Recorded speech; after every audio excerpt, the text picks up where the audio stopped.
It's game day, everybody. Packers game day, Packers Bears game day to close out the regular 2020 season, which has been crazy. We all know it.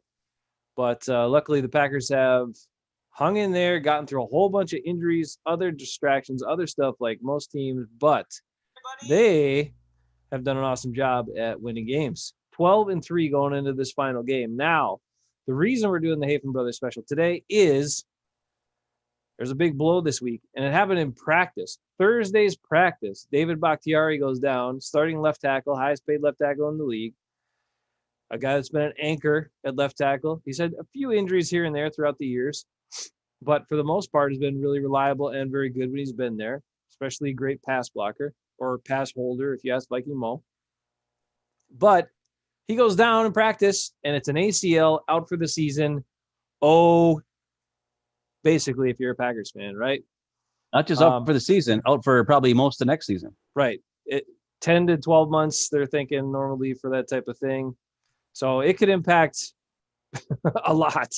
But right as the Packers are preparing to go on this push to try to make it to another Super Bowl finally after 10 years being out of a Super Bowl. So this is a huge adjustment. I know it's one offensive lineman, but it is a huge adjustment because you got to shuffle the line again. You got to figure out what to do. We believe the Packers also need to change their approach in how they play offense, and we're going to get into that today. So Ben wants us to be more focused, more organized, more concise. So that's what we're going to try to bring you today. Ben, when you heard about Bakhtiari being injured, what did you think? I thought, boy, good thing we signed him to that big, long, super expensive extension. And now we can't sign Aaron Jones and probably Robert Tonyan and probably Alan Lazard and probably Corey Linsley. Well, for sure, Corey Linsley. And for sure, probably Aaron Jones. We might still get Lazard and Tonyan back, but I don't know. But if you take that $20 million, $25 million a year, and you can cut that up and get Jones, Lazard, Tonyan for sure. And now, all next year, you got there's $25 million just, I mean, it's I think it's $20 million on the cap next year. So I don't know. I haven't looked at it, but it's $100 million for 4 years extension. Some of the money went to this year. But I mean, when you think about it, that's the only thing that scares me, right? You got Aaron Rodgers, Devontae Adams, David Bakhtiari, and they take up together $35 million, $17 million, and probably like $15 million for Bakhtiari next year on the cap. I mean, that's crazy to think that. And now that, so that's your three main guys, and now one third of it gone. Devontae Adams hasn't played a full season in years. He gets hurt at least for 2 or 3 games every year. And if Bakhtiari's gone, guess what? That means Rodgers has got to be real careful because he might be getting smacked if he holds the ball too long. So that's what I thought was, good thing we paid him all that money, and now he's not going to be there, and now he's not going to be there for the run. I don't think first of all, I don't think he was worth all that money, but he is a good player. Don't get me wrong. He's a great player. Right. And it does hurt. So it's a little scary. So back to you. Yeah, I mean, the big point here is you're looking more long-term, and your thoughts went to the future and what the big money was because he just signed that big contract. And how many times do you see that where a guy signs a big contract and then boom, there's this devastating injury that knocks him out for like a year? That happens a lot, way too frequently. Now, injuries happen a lot in football. We get it. But that makes it hurt that much more. Those things are things to talk about in the offseason, stuff like that, how it's going to impact the Packers offseason. You asked me what I thought. That's what I thought immediately. I was like, awesome. But now we won't have my favorite guy's gone, and now this guy who they gave all the money to isn't going to be there for the most of the year. Yeah, hey, Bruce, what's up? Bruce is on. What's up? Hey, Bruce, how you doing? Morning. Drinking a morning beverage. It's coffee this morning. I hate coffee. I don't drink coffee. I don't drink beer. I'm not a real man. That's why I had to move to Minnesota. Oh, that's not true. Oh, just like Bruce. Just kidding, Bruce. You're a real man, right? You will be in about 6, 7, 8 months from now when your beard is down to your gut. Then you'll look like a real man. Okay, so let's get into the more immediate impact, which is how do the Packers proceed with this? First of all, let's talk about the line first. What should they do with the line? Right. Now, Bruce sent a text this morning. He wants Turner at left tackle, Wagner at right tackle, keep the inside the way it's been for the majority of the year. And I actually agree with that. As long as Wagner is healthy. Because he got hurt in the last game, right? because we saw Wagner at left tackle after Bakhtiari got hurt in the game. They brought him in, and he got his butt kicked.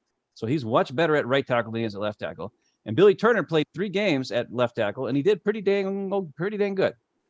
He wasn't terrible. I mean, he's a much better tackle than he is a guard. That's for sure. I don't remember who the opponents were in those games. That obviously can factor in, but yeah, but still, I mean, he held up. I mean, I don't know. Who else are they going to put there? Right. That's the next question. But what? But that's the ideal line at this point. If Wagner can't go, then I want to see Jenkins over at right tackle where he was in week 1. And then Runyon Bunyan in there at left guard. And then I think that'd be a good solid reunit, right? And we don't know about that Yash Nyman guy or whatever his name is, if he's any good or what. He never plays. Like, even when guys get hurt, he's suited up every week, and he doesn't, like, they don't bring him in. They just reshuffle everybody to get either some combination of Turner, Wagner, and Bakhtiari at the tackle positions.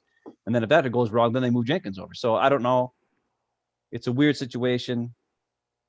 It's all based on Wagner, whether he's hurt or not. And if he's hurt, and here's the other thing, let's say he's not like injured, but he's hurt, but his play is bad. Like, let's say he's playing at 70%. I'd still rather see Runyon Bunyan in there and Jenkins over at right tackle, because I think Runyon Bunyan has been doing great. Every time he's in there, he seems to not, like, he doesn't get beat. I've seen Jenkins get beat. I've seen Lucas Patrick get beat. I've seen Rick Wagner get beat. I've seen all those guys get beat. Billy Turner for sure. But Runyon seems to hold down pretty good for the most part. He seems to be pretty athletic for a guy. Like, I don't know why they decided not to have him at tackle. I guess maybe his arms aren't long enough or something, but he seems athletic enough to play tackle. I don't know why they don't want to put him there. They always want to put him at guard, but whatever. So that's my opinion on that. What's yours? Well, I think I'm close to that, although I just don't.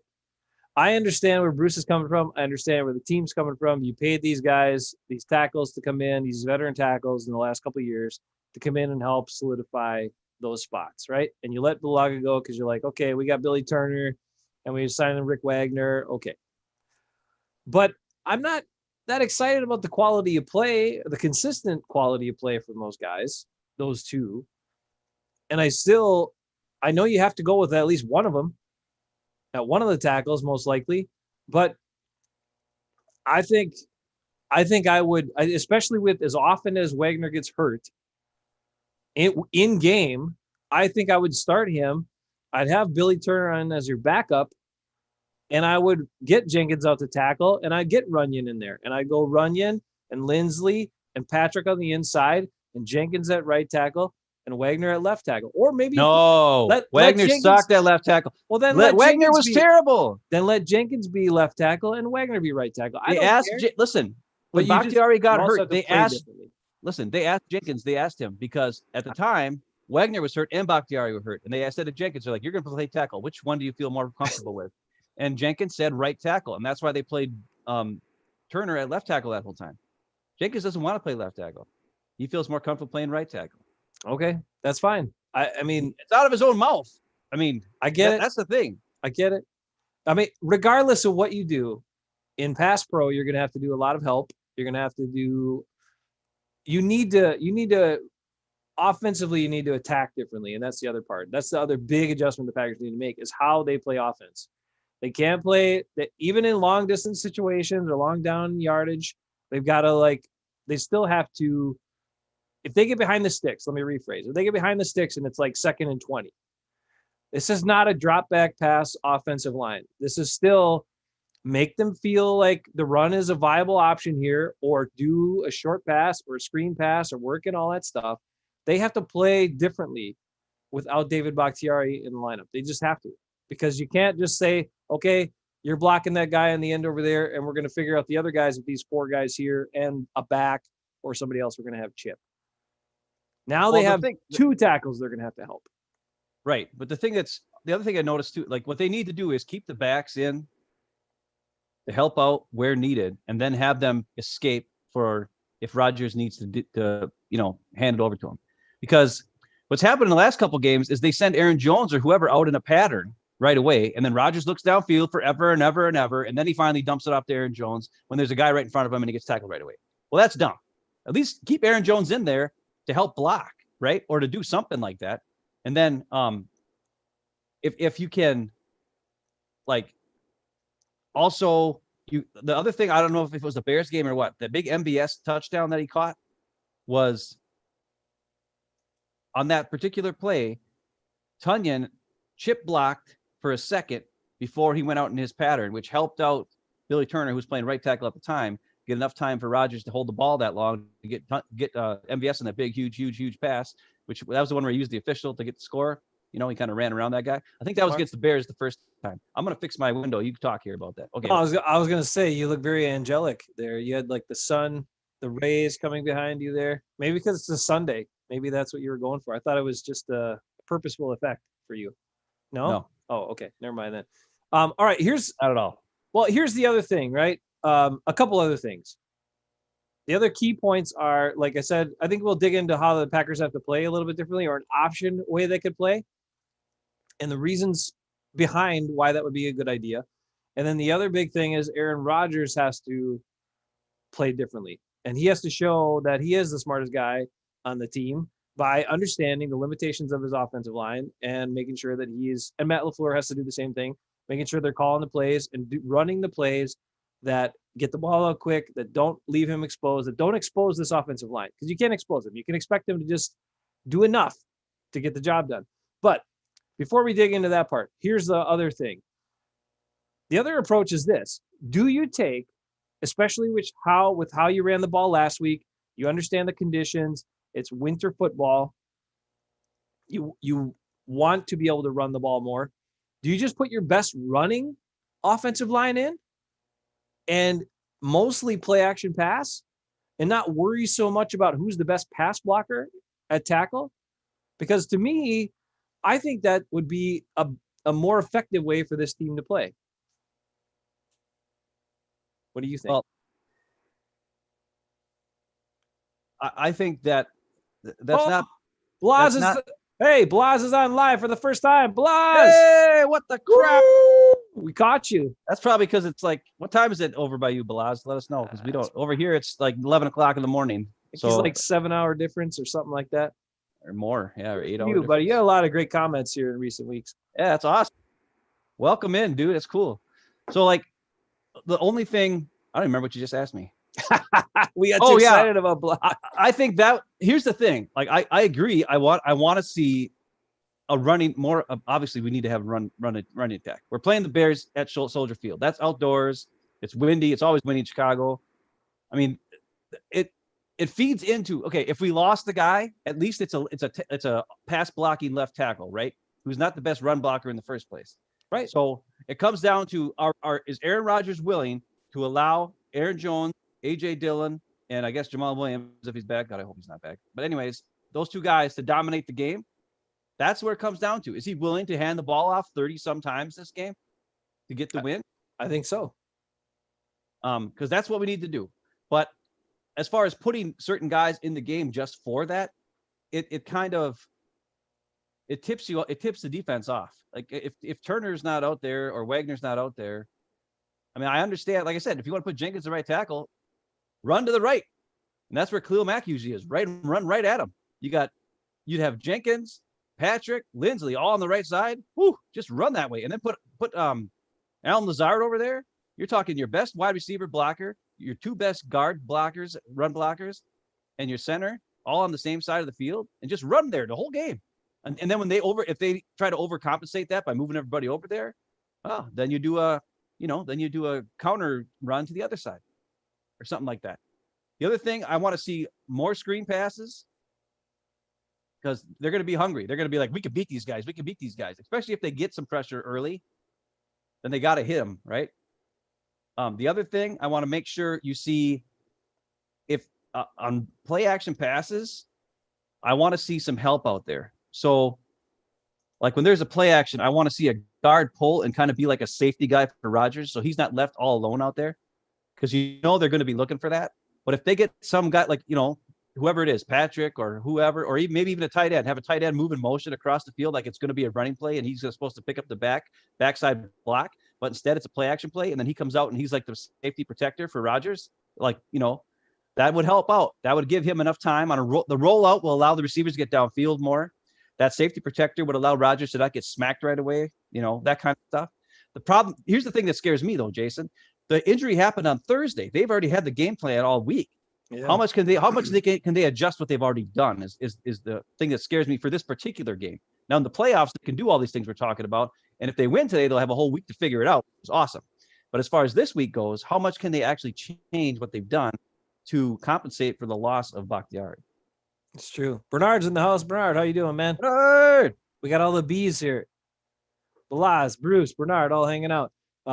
Hey, Ben, weather update from Chicago. It's 6 miles per hour wind only and 32 temp. So it's pretty good conditions. Now, that's nice. If you're familiar with where Soldier Field is in Chicago, it's right by the lake. So sometimes right by the lake, those winds can pick up a little quickly, or they could be more windy than what the regular weather report tells you. So those things can change fast. We grew up by the lake, so we understand how that happens. Yep, it all depends. If the wind's coming from the east, they're in trouble. Or northeast. If it's coming from the west or south, then they're fine. It's not going to be that bad. So it could happen, but hopefully it holds, because that can certainly help. Another thing is, I just wonder about, like, okay, you help those guys out. Like we talked about, play action pass is going to be so important today, and play action pass is going to be so important moving forward. But that starts with the running attack, and that's another reason why I thought, well, if we understand that our who's ever going to play left tackle is probably going to be around or equally as good of a run blocker as David Bakhtiari is, then we're not losing much there. So then again, it has to focus more on the ground game. And then that will help the offensive line as well when they're going to do actual play action passes off of that, because it slows down the rush. So those are keys. You got to establish the run, and you got to be able to call the play action passes. I mean, I would love to see about 80% of the passes off of play action today. I don't want to see many shotgun dropbacks. Just disguise it all, make it all look like run, and throw it, off of play action almost all the time. Well, Rodgers doesn't like that. Well, he does, but I think what happens is he doesn't like it when they're in obvious pass situations or they get at 2nd and 20. That's why I'm saying 2nd and 20 or whatever. We get a holding call, something like that. That's a screen pass time. That's a quick pass or whatever, or if the defense is playing soft, that's a flip out to Adams and let him go or do something with it. That's the kind of stuff that has to happen on 2nd and 20, not I'm going to get this all back or I'm going to be in shotgun. It's obvious pass situation, because then this line could get exposed. So they have to do it. And you're right. Chipping with tight ends. They got to get creative. I think they have enough time to do, like you said before, still stick with the game plan, but they have to shrink the game plan. Yeah. Not so much of the passing plays they were thinking of, more rely on the run plays they were thinking of and the play action they were thinking of. Well, they can still do, the thing is this, now that Bakhtiari's hurt, the Bears are going to attack, and they're going to also cover short routes, right? So the deep routes will be there if they can somehow protect long enough, because the Bears know they're going to be in trouble. So they're going to not even worry about things going past them, except for maybe MBS. Maybe they'll watch MBS deep, and that's about it. But they're not going to be worried about Devontae or anybody else. And so the key thing is that when those guys get those, if the tight ends can get chip blocks, the running backs can stay in and help. That will allow Devontae a little bit more time to get open, because let's face it, he's great at getting open, but sometimes it takes him a while because he's got like 3 or 4 hitches and stuff in his route, right?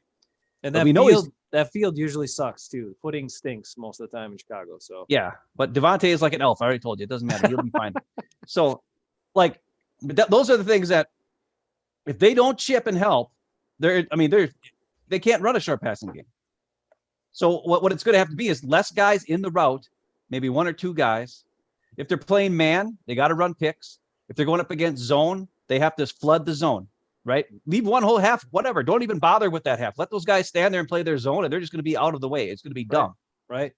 And then if they do move over, right, have your leaker go to where that zone, where the zone was, right, instead of following it behind. Or you can run guys deep and then have your leaker go to the side that they were at. So that those receivers take the zone guys away, and then you got a short pass to the running back who can take it far or whoever, after they help block first.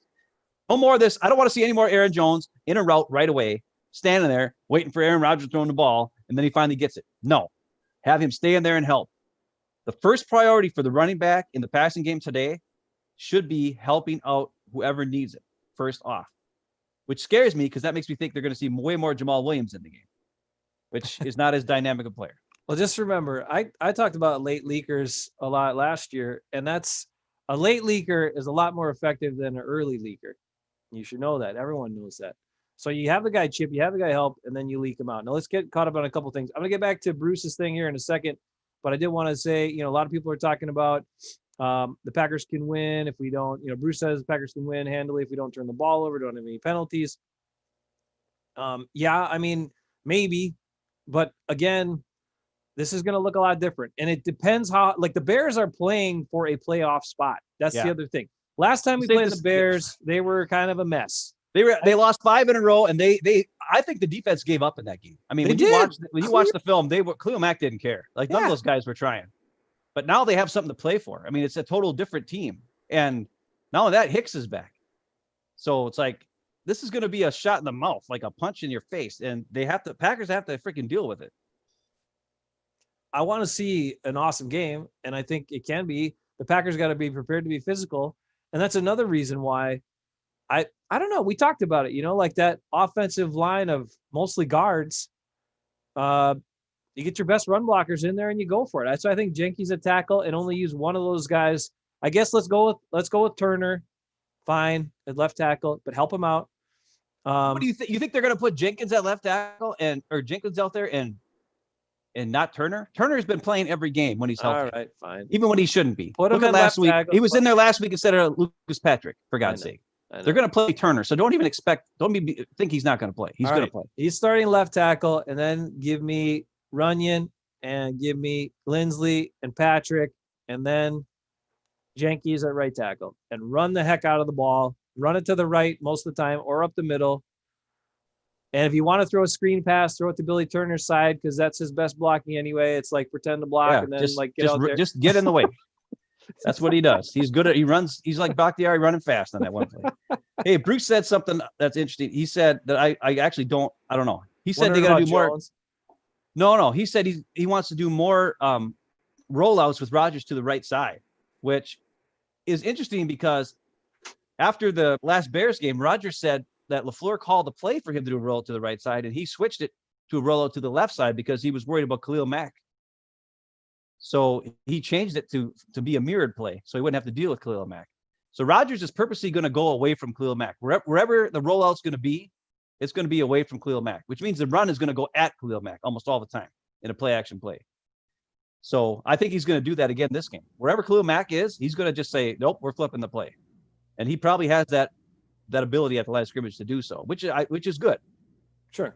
Because it keeps him away from him. Because Khalil Mack in the last game didn't care. This game, if he cares, it's going to be trouble. So I think that's a smart move, and Rodgers should do that again because he said he did it in the Bears game, and I think he'll the first time, and that's a smart move. So I don't care where he moves as long as it's away from Khalil Mack's side. His bootleg has got to be away from Khalil Mack's side, and I want him to have some type of help or protection, whether it's a tight end or a guard who rolled out and helped him. That's all I want. And if Hicks and Mack are on the same side of the center, like, please don't go there. Like, just go the other way. Change the play. Hopefully they're smart enough for that. Now, I did want to say here, well, since we're talking about Rodgers, we'll go to Bruce's early comment in a second. But talking about Rodgers, that's the one other thing I want to see. Because in the past, I think we've seen Rodgers get sacked in games where he said, well, I was just trusting my line or trusting my guys. Look, man, if you really are as smart as everybody thinks you are and says you are, then you need to be smart enough to know you cannot drop back and hold the ball for 4 or 5 seconds with this offensive line. You cannot. And you cannot not pay attention to your left side and thinking it's locked down over there. It's not the same. It's not going to be the same. So Rodgers has to adjust his play too, has to be willing to take the short, quick passes frequently and take the shots on play action when he has a deeper drop and also has some movement and also has a chance to give his line a little bit of help. If he plays like that, they will be fine.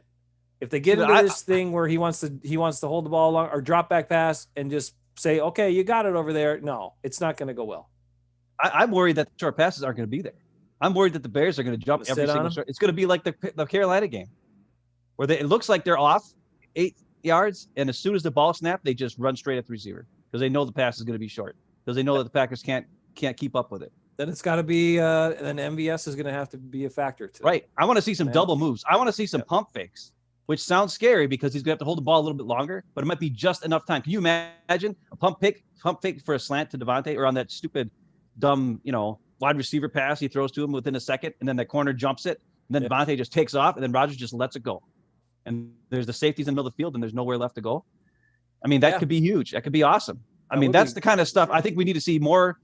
Rodgers is going to have to use his eyes to get guys open because I think the defense is going to be looking for all that short stuff. So if he knows he's got a short open here, he's got to know his playbook today. Like look over here and then know that the guy's going to be open over here because he's looking over here, kind of stuff. And which he usually does. Fine, But lately he's been looking at Devontae, and then throwing Devontae. Or, he gets it and then just throws it Devontae. Well, they're going to want it. Devontae's having a historical season. He's so close to certain records. They're going to want to try to get him that stuff, including the touchdown thing if he can. So those things are going to factor in at some point in the game, but that's fine. They still need to utilize the run to get him down there, and they have to establish the run. The other big part about what you're talking about is play action plays allow you to have that deeper drop. And that's fine. If Aaron Rodgers has a deeper drop, it's that much longer for the rushers to get to him. So I think they need to do more of that too, where there's got to be a deeper drop today. Tackles also have, here's the other part about a deeper drop. Tackles have to then adjust the way they pass block. Because a lot of times tackles push them. A lot of times the tackles will try to ride guys to the outside because then the quarterback can step up into the pocket. But if you're going to have a deep drop and you let them ride the outside, they're just letting them run right into them. So they're going to have to hold a little stronger on the outside and kind of either face the guy up or force him to go inside a little bit and then stay with them, then go with them. So tackles are going to have to adjust the way they do it today if they're going to do that scares me. I know everything you just said sounds like a terrible plan. That's what they have to do. I don't think they can do any of that. All right. Here's the thing I want to see. Let's say, okay, if the Bears are in like an elephant front, not elephant front, but like a wide 9 or whatever they call them, right? Where like they got 4 defensive linemen, but they're spread out more. Change it to a delayed handoff. Gosh dang it. Especially if Aaron Jones is in the game or even A.J. Dillon. Change it to a delayed handoff because the holes will be there because the holes are going to be there for guys to blitz and get through on that wide play. If they're lined up closer, then maybe change a pass to a run or a run to a pass because the guys will have longer to get around to get to it. You know what I'm saying? Like those are things that I want to see more of. Understand, like you said it this last week, Devontae said in his press conference, I know what my limitations are and what my strengths are. And Rodgers needs to now know what everybody's strengths and limitations are on that offensive line. That is his most important job today. That is. It is. It's going to be crazy. More important than him throwing perfect passes or anything else is him understanding what the team can do, what the limitations are, and what they're good at, and playing to their strengths and making sure they're staying on that point. You got something? Yeah, Balazs saying that Devontae only needs 4 more catches to break the record, Sharp's record. So I think he only needs 1 more touchdown at a time, right? Is 18? Yeah, 18 is the record for most receiving touchdowns, and catches of the season is 118 catches, I think. I can't remember exactly what it is, but Balazs is saying 4 more catches. He probably knows. He knows what's going on. Now, Bruce brings up an interesting thing early on, right out of the gate. He was talking about what we think about, Jones and Dillon being on the field at the same time. I think can be certainly effective if they're actually both in the backfield. But he's talking about maybe using them and, Jones in place of Tavon Austin.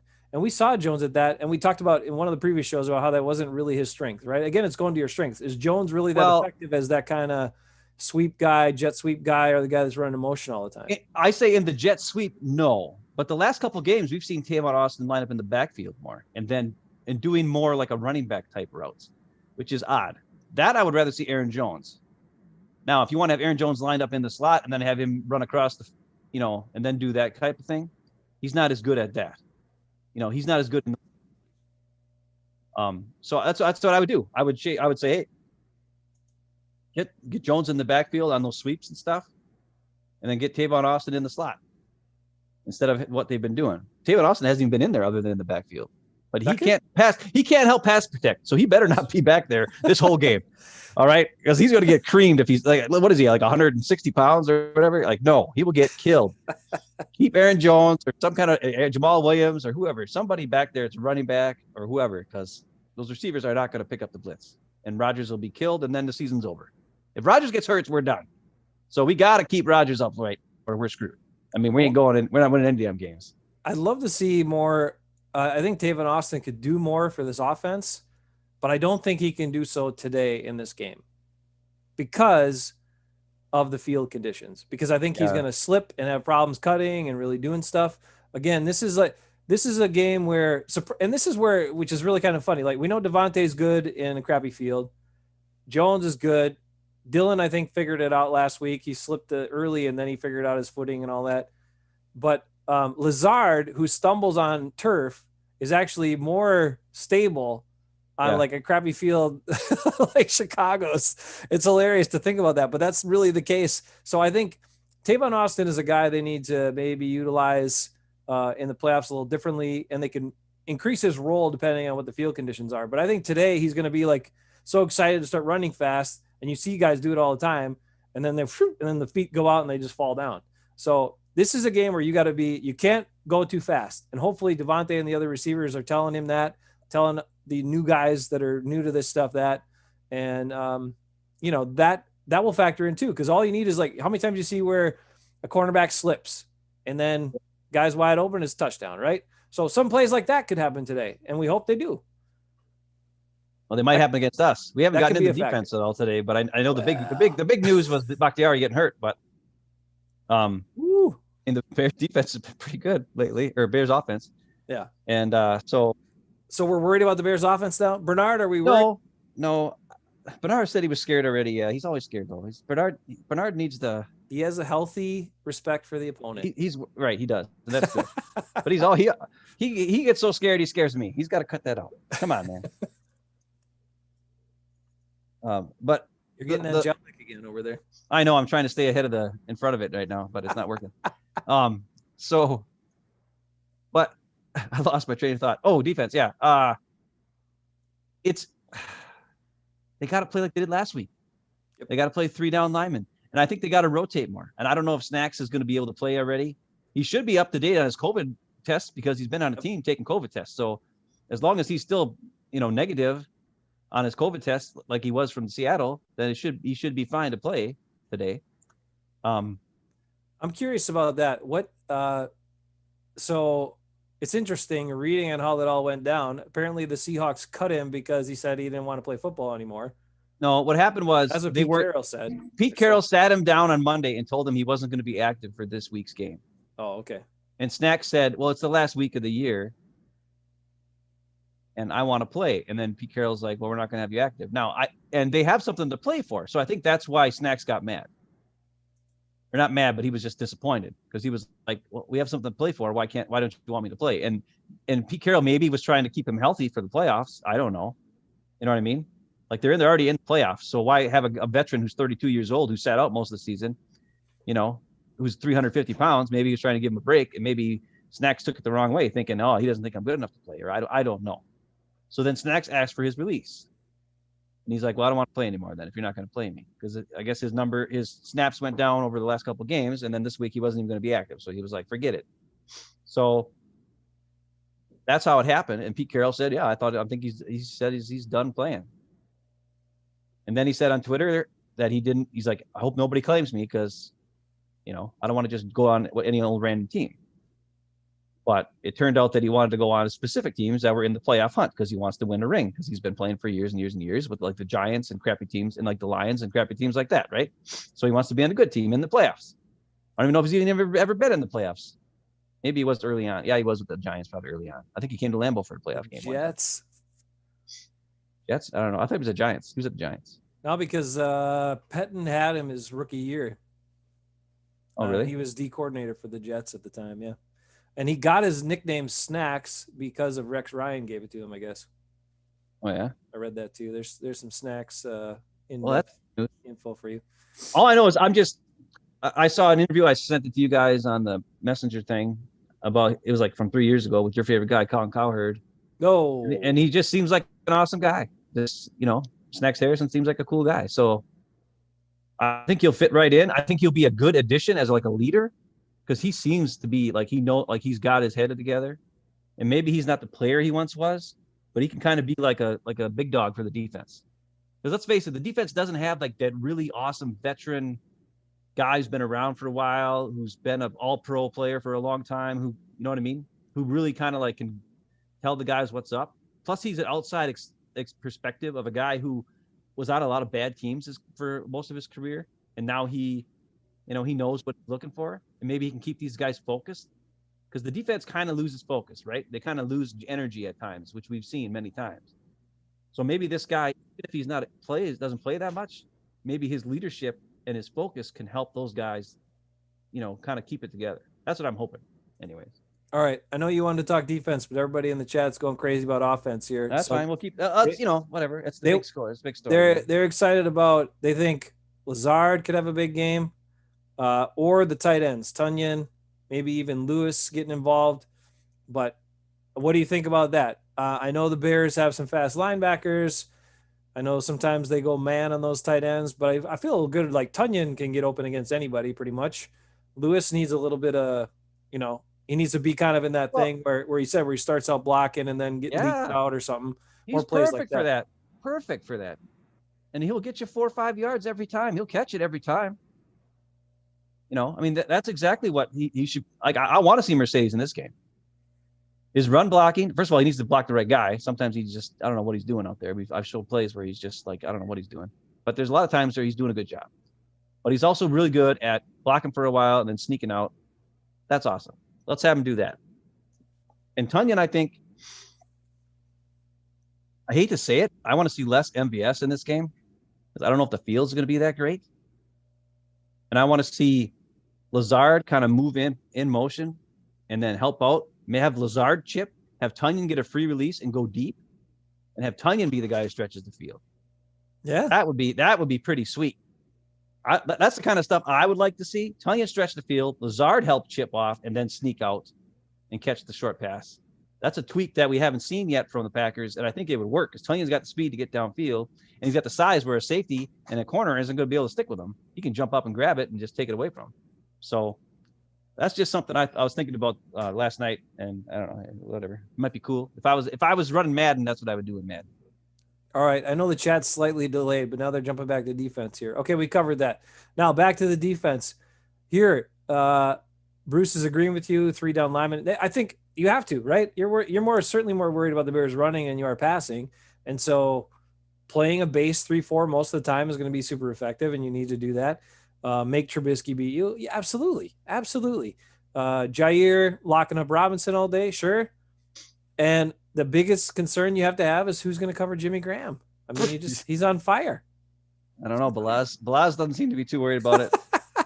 He said Jimmy Graham is just going to fall down. I hope so. I mean, he will fall down after he catches it, though. He might catch. Well, no, he won't catch it. He'll fall. He'll catch it, then fall, and then drop it as he hits the ground. That's what he did against 49ers. That's what I want. Over under on here in the chat. Over under on the number of drops for Jimmy Graham today. 2 or 2. I'm gonna go with 2. You tell me. I'm going over. Over 2. Over 2. He's been getting a lot of targets for the Bears lately. Okay. So he'll drop at least 3. I mean, he'll be motivated. You know what I want to see Savage cover Jimmy Graham. I know he's way shorter, but he's quick and he'll get his hand in there and he'll mess with him. Or I want to see Jair cover him, which I know people are probably thinking, what? Jair? You want to put him on Robinson? But how about if we double team Robinson and put Jair on Jimmy Graham?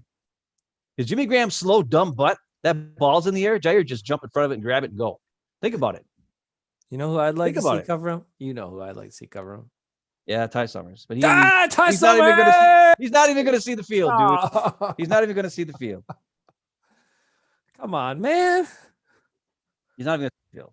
God. Can't we get like a quick little muscle pull from Kirksey or somebody early on? And then we just isn't that sad? Ty Summers.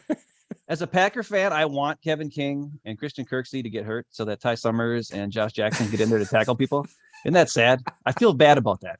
It's so dumb. That's what I want. And I also want Jamal Williams to stay injured. I hate to say that, but I'd rather have AJ Dillon out there with Jamal or with Aaron Jones. And Jamal Williams just stay hurt, please. I'm so mean. I know I'm mean. I'm sorry. Nothing serious. We don't want anything serious. Just enough to No, get just the good enough to guys keep on him the out of the field. game. Yeah. Ah, God, Ty Summers. I'd say his production per snap is, if you It's calculated, gotta be. you calculated that on the whole season, he'd be leading the league in tackles and probably pass Well, defense from inside yeah, linebacker. yeah. I mean, think about he makes a play on at least 30% of his snaps he's in, which is really good for anybody.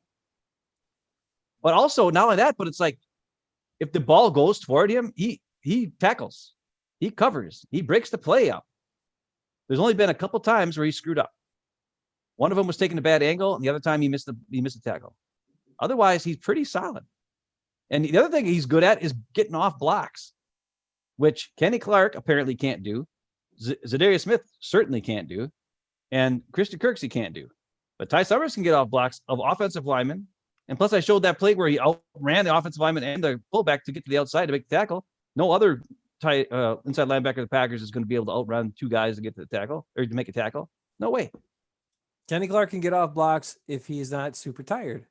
Right. Which again is where hopefully the snacks addition helps with that line rotation that then keeps Kenny fresh and at his best. We talked about that last year with all the snaps he played. Kingsley Keke is out for this game. Oh, no. Yeah, which means Kenny Clark is going to be in there in passing downs, which means guess what? No push. No He's push up the middle. No nothing. Yeah. I don't know. I mean, I'm not that concerned about, defensively, again, base 3-4 as much as they can and stop the run. And then just don't let big, like, be disciplined in their pass rush. Like I talked a couple weeks ago about how undisciplined they were against the Panthers in their pass rush, which opened up these big holes for Bridgewater to run through. Okay, Mitch Trubisky, if you give him a big hole like that, he doesn't want to throw it. He'd much rather run for 12, 14 yards because it's way easier and he's a good athlete. So don't give him those opportunities today. They got to be disciplined in their pass rush. That's going to be another big key for the defense. Yeah. They have to. I thought they did a pretty good job last week. Last week they were, yes. Like holding their spot, even when they weren't getting blocked. Like they were like, listen, I'm here to watch for the backside. And then the one time they didn't do that was when Tannehill went nuts right up the gut, or, they held the ball and then went around and everybody jumped on Henry. And then next thing you knew, it was 40-yard touchdown run because everybody bit on the Henry play. But before that play, they were doing a pretty good job of watching the backside. And Tannehill never, ever kept it. He always gave it to Henry every time.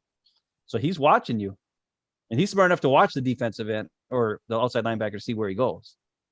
So as long as, and I don't know if Trubisky's smart enough to do that, but probably.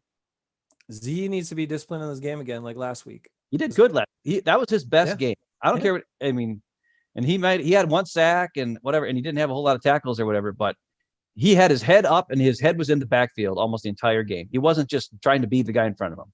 So somebody must talk to him and said, dude, we need you to start playing the defense instead of going one-on-one man play like a ding-dong. And Preston Smith is always good at that. And Gary's pretty good at it. So I don't know. I was impressed with all those guys last week. I'm still not impressed with the inside linebackers. I need Ty Summers out there. Savage has been playing good. Amos has been playing good. Like I said, the weak link is freaking Kevin King and then Kenny Clark when he gets tired because he doesn't get any pressure. That touchdown pass was his fault. I don't care what anybody says. Yeah, Chan Sullivan didn't stay with the guy completely, but he was on him. He had pretty decent coverage, and that was a low pass where Tannehill had to throw it. But Tannehill had a big, wide open spot for him to step up and throw that ball because Kenny Clark, not only did he not get any pressure, he got pushed backwards on that play and pushed out of the way, pushed to the right when he was lined up on the left. Well, whatever, the right of the offense. But so Kenny Clark, if he's tired, he needs to get the crap out of the game. Maybe it needs to be a bigger Dean Lowry day. And Dean Lowry is pretty good at when he doesn't get push about getting his big mitts up because he knocks passes down quite a bit. I mean, he's 6'6". He doesn't have as long arms as you'd hope for a guy that tall, but he's already really tall. So he is pretty effective at knocking passes down. So maybe he needs to be more of a factor today. Now, Bruce says definitely about the run because Montgomery has averaged 21 carries per game the last 4 games. So the Bears have been winning. And they've been doing it by focusing on running the ball. So if you don't see base 3-4 today, the majority of the time, especially early on, if they get a lead and the Bears are adjusting, fine. But if we don't see base 3-4 most of the time today, that's a big miss by Pettin and his defensive strategy in this game. He needs to be like, look at what it worked last week and stick with that. And it should stick with it throughout the playoffs pretty much, especially if they're playing in Green Bay. I don't care who they're playing. They need to keep with it, at least on first down and second down. Because if you do it on first down, you're just going to, it's going to just stop them. And it'll just make them decide not to do things. Like there were times in the game where the Titans were passing on like 3 plays in a row, and it was like pass, and it was 3 and out because they were passing it. There's one time in the second half. It was dumb. But the reason why they did that is probably because they weren't getting anywhere in the running game. So if you can clog up the middle and force them to go against your strength, you have to watch out for Kevin King, give him some help somehow. But otherwise, if you don't do that, it's going to be the same as last time, where not last time, but like whoever they play, they're going to just run it right at them, and they can't. You can't do that. You can't have Kenny Clark and three outside linebackers as your defensive line on 3rd and 2 or whatever. It's just dumb. And maybe that's why the performance last week illustrated to the front office and Brian Gutekunst to say, look, this is how we need to play, and we're going into the playoffs, so get us another big body to help out. And Harrison fell into their laps, but they actually made the move to get him. That helps that rotation. We all remember, if you remember the 2010 season, you remember how great that defensive line rotation was. They had like 5 guys that could be starters, but none of them were superstars, but they were all really good. I mean, Cullen Jenkins was pretty good. Awesome. But the rest of the guys were just good, solid guys that were effective. And as long as they could stay fresh, they were really good and really effective. And so they just kept those guys fresh, going in and out. I mean, it was like almost like a hockey line change: 3 in, 3 out, 3 in, 3 out, or 2 in, and then sub the other guy a couple plays later. And what it did was it made that defense great. They were good against the run. They got pressure on the passing downs.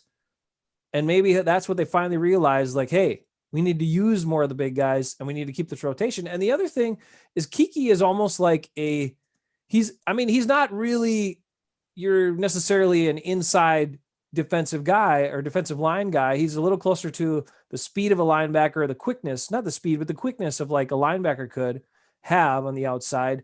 And so when you put him in, he's almost like this little, guy that could be a hybrid and could do different stuff for you. So you have more speed, because he's also great at recognizing screen passes and attacking those. So you can mix and match. And his pursuit and hustle is really good. Right. Him being out this game is it hurts, I think. But if he needs to sit this game to be in for the playoffs, that's fine. We'll deal with that. All right. Hopefully they still get it done today. I think they will. As long as they run first and lots of play action on offense, they should be fine. A lot of base 3-4 on defense, and maybe a Ty Summers sighting or 2 would help them out. That's all we're saying. So if they I had a Josh Jackson sighting. I'm getting sick of Kevin King not wrapping up anybody over on his side. He just runs into him. I'm like, dude, come on. It's not just that. He plays so far off, and then, he's always playing off now, which I don't understand. I know he can get beat quickly over the top, but then just have a safety over the top. Let him play bump and run to slow down the guy, and then have the safety bracket over the top to help him out. And then I'll say this. If the Packers receivers are getting beat up and they're not calling pass interference, take Kevin King out and push Josh Jackson in and let him hold, because he's, he has a tendency to hold, right? Well, if they're not calling it, let him do it. He'll shut the guy down. Right. You got to do whatever the refs are letting you do it. If they're doing it to you, you do it to them, right? That's what the other thing I said about, when you said the defensive line was getting held and the Packers were getting their butts kicked against Carolina. Yeah. Tell everybody, these guys got to talk to each other on the field. They're like, hey, these guys are holding me on the field, so go ahead and hold those guys. Screw it. Same crap. Right. Well, that's it. I still feel good about the Packers winning. I don't know if it's going to be a big dominant win, but I think I like a 1-score win. I think I said 28-21 the other day. I think I'll stick with that. Yeah, I was 34. What was I? 34-17, I think. But now I'm thinking it's probably going to be more like 27-20 or something. Yeah. But they're still going to win. Dang it. Give us your new score Because the Bears predictions. still suck. The Bears still suck. They really, really, really, really, really, really suck. The Bears still suck. Balaz likes that song now. He used to not get it. Now he knows it's just a farce. We just goof off. We just Hey, goof give us around. your David Bakhtiari list score prediction now. Now you can adjust your score prediction because Bakhtiari's out. Go ahead. If you want to. All these guys. I already did. 28. Yeah, no, these guys, the guys in the chat, if they want to. That's fine. You did yours. I'm sticking with mine because mine was a little conservative anyway, but that felt like I thought the weather would be worse. But, Well, I don't know. Oh, Bruce is going with 38-20. Oh, Bruce is still going up. Oh, he's staying with 38-20. Nice. Conviction. Packers. Thank you for clarifying, Bruce. We appreciate that.